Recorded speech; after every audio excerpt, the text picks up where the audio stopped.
Assalamualaikum warahmatullahi wabarakatuh. Hamdan li Rabbin khassana bi Muhammadin wa anqadhana min zulmati jahli wad dayajiri ila nuril islamin wa ilmin wa hikmatin wa imanin wa yumnin wa khairil awamiri. Alhamdulillahi ala ni'matil Islam wa iman wa kaffa bihim min ni'mah. Alhamdulillahi alladhi hadana bi'abdihi al-mukhtari man da'ana ilayh bil izni wa kaddana labbaik ya man dallana wa hadana. Assalamualaikum Allahu bari'uka alladhi bika ya musyaffa'u khassana wa habana ma'alikal azhari ma'dini sirrikal asma' fahum sufunun najatihima. Labbaik ya Rasulullah, labbaik ya Habiballah, labbaik ya Nurullah. Asyhadu an la ilaha illallah wahdahu la syarika lahu la nabiyya ba'dah. Allahumma salli wa sallim wa barik ala sayyidina Muhammadin wa ala alihi wa ashabihi Rasulillah ajma'in, amma ba'du. Yang saya hormati bapak-bapak, ibu-ibu yang hadir di malam yang berbahagia ini, bersyukur kepada Allah Subhanahu wa taala dengan mengucapkan alhamdulillahi rabbil alamin atas segala nikmat yang telah Dia berikan kepada kita. Nikmat sehat, nikmat kuat, nikmat jasmani maupun rohani, sehingga kita dapat melangkahkan kaki kita menuju ke masjid untuk melaksanakan salat tarawih secara berjamaah. Salawat beringan salam kita curahkan kepada pangkuan alam baginda alam, yakni Nabi kita Nabi Muhammadin sallallahu alaihi wasallam. Allahumma salli ala sayyidina Muhammad wa ala ali sayyidina Muhammad. Bapak Ibu yang dirahmati oleh Allah Subhanahu wa taala, pada tahun ke-5 Hijriah, pada saat Rasulullah sallallahu alaihi wasallam sudah pindah ke kota Madinah Al-Munawwarah, pada saat itu terjadilah provokasi orang Yahudi terhadap suku Quraisy, memprovokasi orang-orang Yahudi setempat. Maka mereka mendapatkan 10.000 pasukan. 10.000 pasukan ini gunanya untuk menggempur kota Madinah Al-Munawwarah, untuk menggempur Rasulullah SAW bersama dengan para sahabat.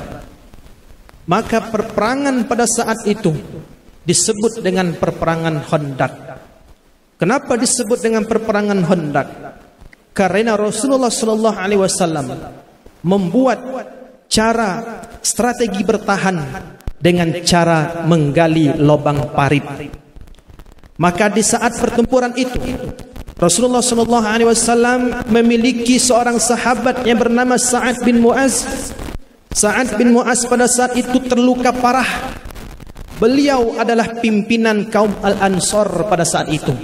Maka terjadilah pendarahan. Pada malam harinya Allah Subhanahu wa taala mengirimkan badai gurun. Tenda-tenda mereka rubuh, api-api yang menerangi malam mereka padam. Maka mereka pulang. Maka di saat mereka pulang, Rasulullah SAW bersama dengan para sahabat mengepung Bani Quraisyah yang ada di kota Madinah Al-Munawwarah. Siapa Bani Quraisyah ini? Mereka adalah orang-orang Yahudi yang kaya yang berada di kota Madinah Al-Munawwarah. Maka selesai mereka mengepungnya, mereka menyerah, tertangkap. Mereka meminta keputusan kepada Sa'ad bin Mu'az. Maka Sa'ad bin Mu'az pun dibawa dengan keadaan tertandu. Maka di sana Sa'ad bin Mu'az mengeluarkan satu fatwa, mengeluarkan satu hukum. Apa katanya? Bagi Bani Quraisyah yang sudah balik, semuanya harus dibunuh, dan sebagian dijadikan tahanan dan dijadikan budak pada masa itu. Selesai perperangan Khandaq, selesai Bani Quraisyah, maka Sa'ad bin Mu'az ini wafat. Maka di saat Sa'ad bin Mu'az ini wafat, Rasulullah SAW datang ke rumahnya. Disolatkan lalu kemudian dikuburkan. Maka diceritakan oleh seorang sahabat yang bernama Jabir bin Abdullah Al-Ansari. Lalu kemudian diriwayatkan oleh Imam Ahmad Al-Hakim At-Tirmizi. Lalu kemudian diriwayatkan oleh Hanad bin As-Sari dalam kitab Az-Zuhud. Lalu kemudian diriwayatkan oleh Imam Al-Baihaqi di dalam kitab Isbat Azabil Kabir, bahwasanya Rasulullah sallallahu alaihi wasallam bersama dengan para sahabat mendatangi rumah Sa'ad bin Mu'az. Beliau menyolatkan, lalu kemudian dikuburkan. Selesai dikuburkan, Rasulullah sallallahu alaihi wasallam duduk di atas kuburan Sa'ad bin Mu'az. Rasul membacakan takbir Allahu Akbar. Rasul membacakan tasbih subhanallah. Rasul memuji Allah Subhanahu wa taala. Rasul membaca zikir. Bahkan di riwayat lain dikatakan Rasul membaca tahmid la ilaha illallah. Begitu lama sekali. Maka selesai Rasulullah SAW membaca kalimat tersebut, Rasulullah berdiri mau pulang. Datang salah satu seorang sahabat bertanya, "Ya Rasulullah, aku mendengar engkau membaca takbir, membaca tasbih, membaca tahmid begitu lama sekali. Apa gerangannya ya Rasulullah?" Rasul menjawab, "Wahai sahabatku Sa'ad bin Mu'az, sebelum aku membacakan kalimat tersebut, aku melihat Sa'ad bin Mu'az di dalam kuburannya, dia dijepit oleh kuburannya. Maka selesai aku membacakan kalimat tersebut, Allah Subhanahu wa taala bebaskan dia daripada jepitan kuburnya." Apa makna daripada ini? Apa maksud daripada ini? Ada dua kesimpulannya Bapak Ibu. Yang pertama, saya mohon maaf dulu kepada Bapak Ibu. Mohon maaf sekali. Mungkin ada kita yang berbeda. Bukan maksud saya untuk menyalahkan. Semuanya baik, tapi hanya memberitahu kepada orang yang belum tahu. Tapi untuk mengajak ahli sunnah wal jamaah supaya mereka ini semangat untuk baca tahlil berzikir. Yang pertama yang harus kita ambil, inilah dalil bahwasanya orang boleh baca tahlil. Inilah dalilnya. Yang kedua, seorang Sa'ad bin Mu'az, orang yang soleh, dekat dengan Nabi, masih dijepit kuburannya. Kuburannya masih menjepit dirinya. Apalagi kita orang biasa. Apakah cukup kita beribadah dengan itu saja? Maka supaya Allah Subhanahu wa taala cinta, sayang kepada kita, perbanyak kita mengerjakan sunnah. Maka sunnah inilah yang akan mengangkat derajat kita. Sunnah inilah yang akan memasukkan kita ke surganya Allah Subhanahu wa taala. Bapak Ibu yang dirahmati oleh Allah Subhanahu wa taala, maka di 9 malam terakhir ini kita pergunakanlah waktu kita beribadah dengan sebaik-baik mungkin. Jangan kita sia-siakan. Raih malam Lailatul Qadar. Man yakum Lailatul Qadri. Barang siapa yang mendirikan malam Lailatul Qadar. Man yakum Lailatul Qadri.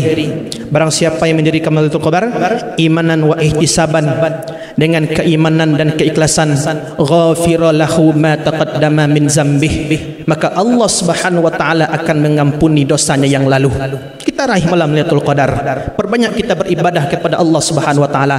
Dan yang terakhir yang harus kita ingat, siapapun dia, mau sebanyak apapun amalannya, siapapun, berapa tinggi pangkatnya, dia harus menanamkan sifat yang dinamakan dengan muraqabah. Apa arti muraqabah? Merasa diawasi oleh Allah Subhanahu wa taala. Kalau orang sudah merasa diawasi oleh Allah Subhanahu wa taala, itulah orang-orang yang sudah menanamkan sifat ihsan di dalam kehidupannya. Maka itulah orang-orang yang diridhoi oleh Allah Subhanahu wa taala. Maka itulah orang-orang yang mencapai puasa sempurna zahir dan batinnya.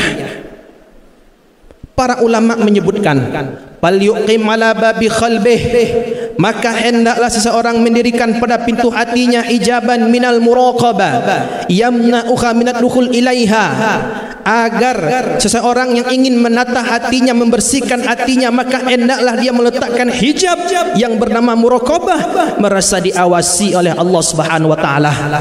Terkadang banyak orang hidup tidak merasa diawasi oleh Allah Subhanahu wa taala. Kelihatannya zahirnya baik, kelihatannya zahirnya saja baik, tapi di dalamnya wallahu a'lam.